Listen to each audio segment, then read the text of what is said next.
V Hrastju pri Kranju domuje domačinom znana kmetija, kjer očetje že od leta 1735 prenašajo znanje svojim otrokom.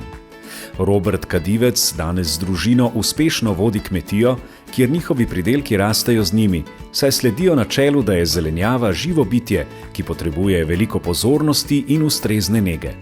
Smo družinska kmetija Kadivec, ki se ukvarjamo tudi z vrtnarstvom, za vzgojo balkonskega cvetja in sadik zelenjave. V okviru projekta Špar kot nekoč pa pridelujemo solato leda.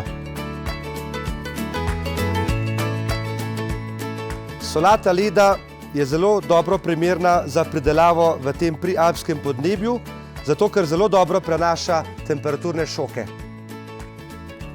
Tudi Robert je odraščal z avtohtonimi sortami. Pravi, da so naš zaklad, zato jih moramo varovati in ohranjati. To, da ohranjamo avtohtone sorte, je to zelo pozitivno, kajti to je naša zgodovina, naša preteklost, katero moramo gojiti. Če bomo to zamrli, bomo uničili naše korenine. Naš delavnik je zelo pester. Ko je solata za rezanje, vstajamo zjutraj ob 5, da jo porežemo še svežo, da ni uveneta. Tako rekoč je pripeljana solata do skladišča v Špar v zgodnjih jutranjih urah in lahko rečemo, da je pripeljana solata iz njive do krožnika.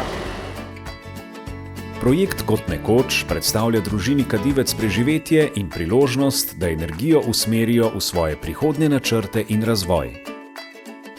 Vzgajati solato meni pomeni eden glavnih virov prihodka na kmetiji, poleg krompirja in zelja. Ravno sedaj pripravljam zemljo, da bomo popoldne proti večeru posadili novo solato.